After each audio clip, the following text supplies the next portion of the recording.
Hello, you wonderful people, and welcome to another episode of Super-Fanta-Fi. This being a show, we're talking about TV shows of the supernatural, fantasy, and/or science fictional genre. For today's episode, I'm going to talk about the latest episode of Manifest. So a lot of interesting things went down in this episode.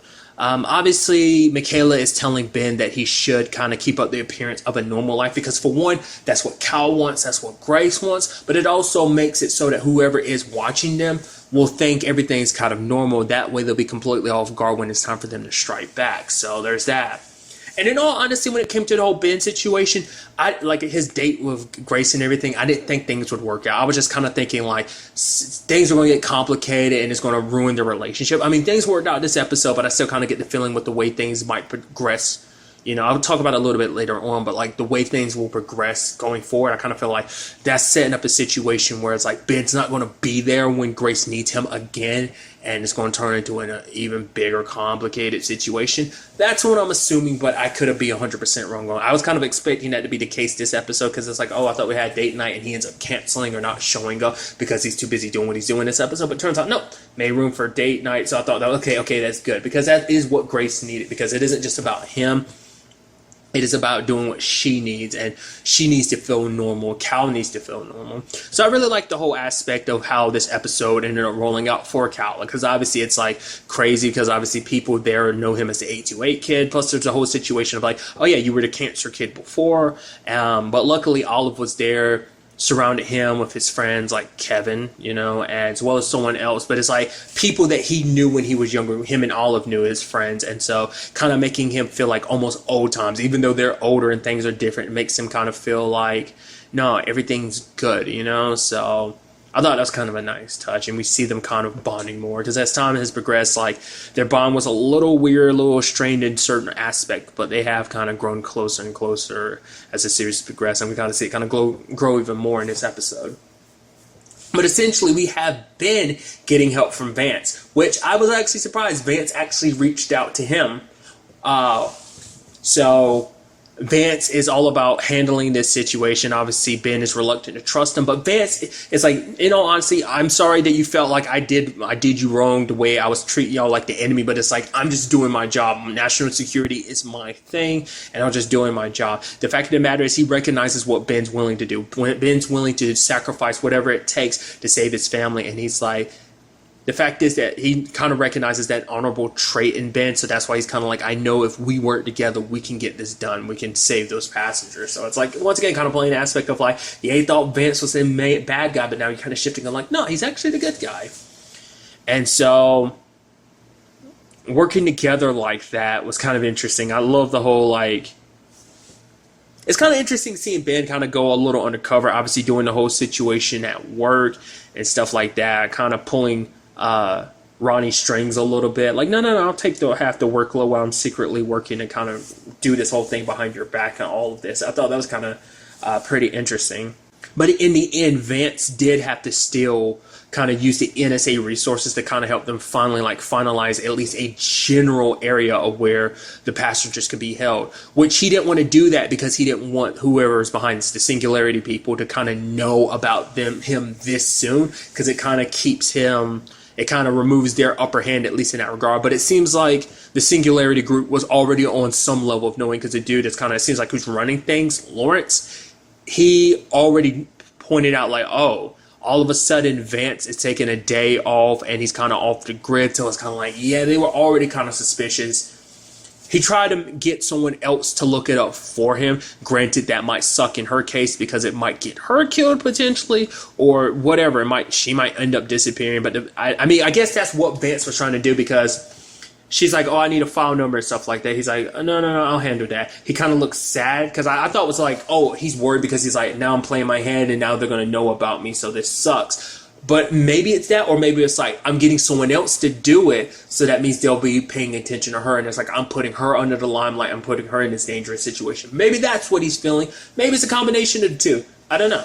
They also ended up getting Fiona's help because Ben ended up talking to Fiona. Like, obviously what they got from the drive was basically no exact location initially, but it was basically like a whole bunch of like voltages and stuff like that.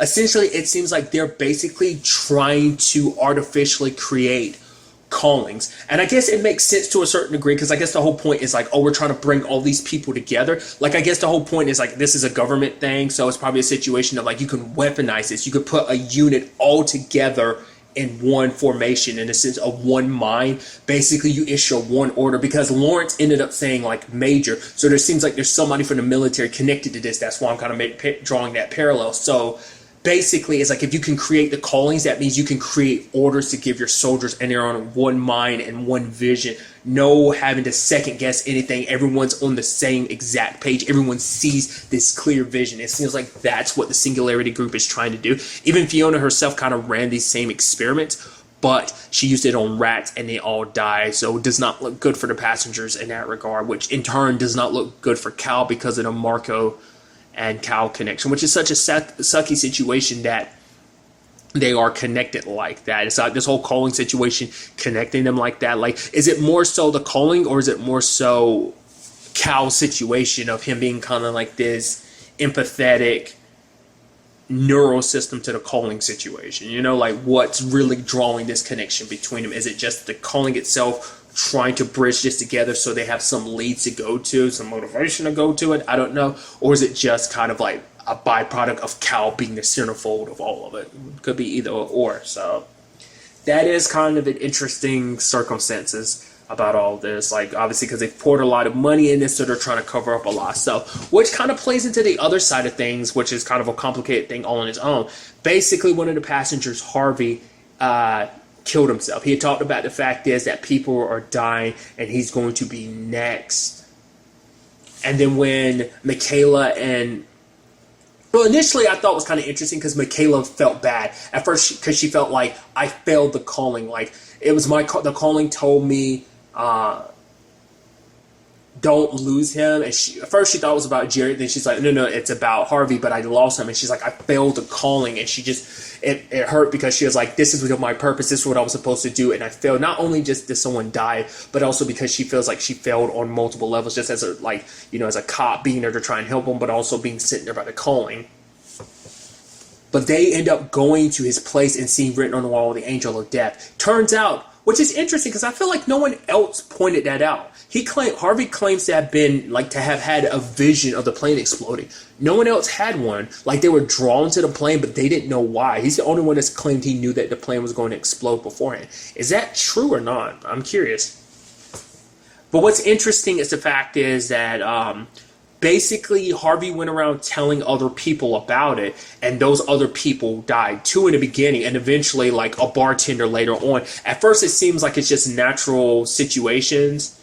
It's hard to say with that. Like, basically, it gives Michaela, who eventually shares this theory with Ben, it's like, maybe because Harvey told all these people about the calling, he felt responsible because they died, and he's like, and he figured it out. Like, because I told these people about the calling, they're all gonna die because it's because of me, which is kind of like, because at first I was thinking, like, did he do something dastardly? Like, was he a part of something evil that was killing people, and he couldn't live with himself for it? But it seems like it's this specifically, potentially.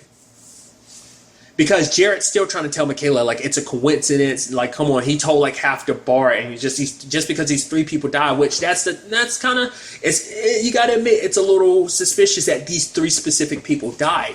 But it might also be connected to the singularity. Like, they haven't really jumped at this point in time. Like, I mean, the last thing they really did was take Kelly's body, so there's that. But they haven't really taken actions like this specifically. So it begs the question of, would they be the ones to kind of kill these people and make it look like accidents? I don't know. It does seem like it is freak accidents, but then it goes to that level of, even if it isn't singularity, when it comes to these freak accidents, is it just legitimately coincidental freak accidents that's making Ben and Michaela's mind spiral for nothing?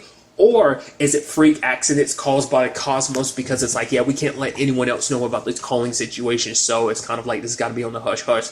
Hence, like, let's not forget the plane exploded at first. I mean, to be fair, it might go back to what I brought up before. Like, you know, I initially brought this up about Kelly dying. I was like, what if it was someone else's calling to kill her because she was on TV talking about it too much, you know?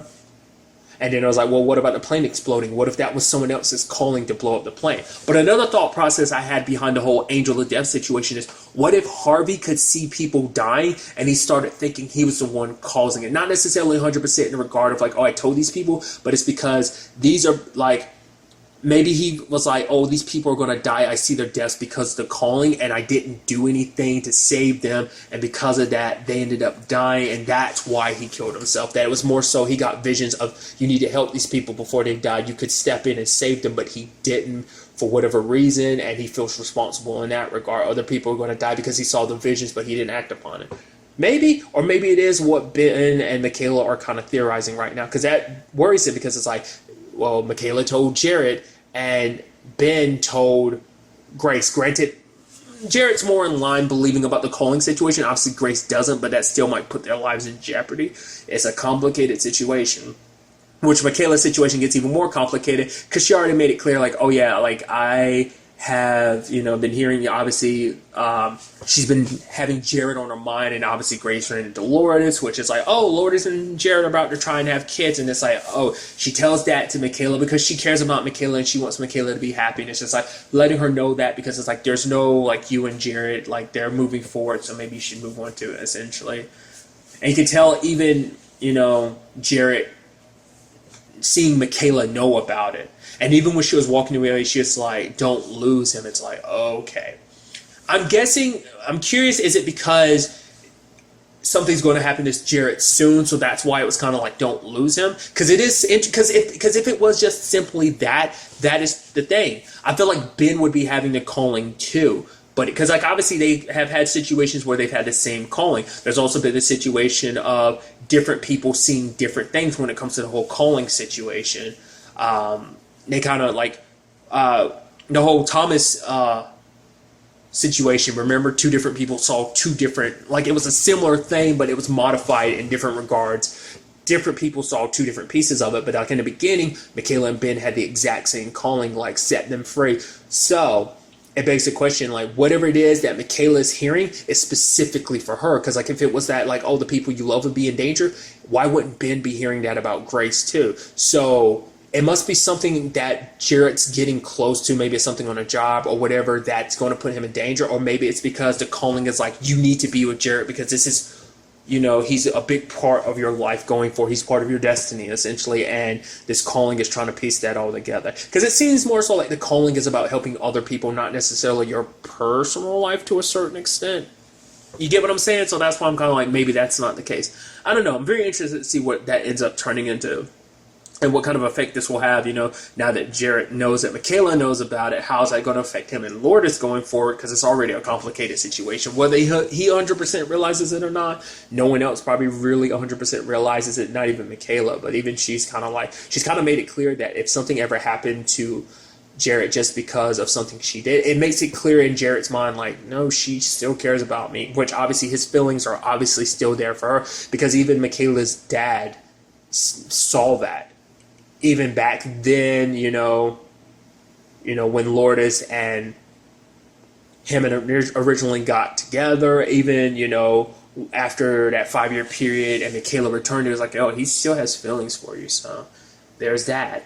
They are narrowing it down. They've actually found the exact location of where the passengers are being hidden. The fact is, Ben went into UFD. He used Ronnie's car to get in, but there were cameras that saw his face, but Ben didn't care because this is all about saving his son and his passengers, so he's willing to sacrifice himself for whatever means. So I'm curious to see will there be ramifications for that. Like, will Ronnie just up and disappear? Will they come and get Ben? Like, what's going to happen with that whole thing? Because it is just kind of interesting. I'm surprised he was able to just kind of sneak in there, get that done, see what he needed to see. So I don't know. I was actually kind of surprised by that. But we do see that they've tracked him down. They know where they are. Just hopefully they can get to him in time because Marco is about to be put into, they're about to start experiments up again with Marco. Now, that in itself is what I was kind of bringing up earlier about the whole Grace situation. While while Ben and Michaela and Vance are off trying to save Marco and the other passengers, something's going to happen most likely with Cal, and most likely, Grace is going to be like, where are you been? You should be here. And I'll probably put like a bit of a staple in a relationship. I could be 100% wrong about that, but in the end, we're gonna have to wait. See, that's why I'm kind of like, I kind of had that feeling about things going forward, just because she made such a point of like, don't leave me alone under these circumstances again. And I was kind of like, it's going to happen again, just because he's trying to do the right thing. But I think with this whole circumstances, something's going to have to ultimately give. And so we'll see whether that ends up being the case, because this might be a sad situation where it's like, yeah, she ends up going back to being with Danny because Danny's there for her in situations like this where has been. Isn't, like I said, that's just me throwing it out there. It could be completely and utterly wrong, but still. I am very interested to see where this takes us going forward into the next episode of all of this. But really, that's all I want to talk about. Till the next time we meet, be happy, be safe, live life to the fullest, and enjoy it. Good day and goodbye.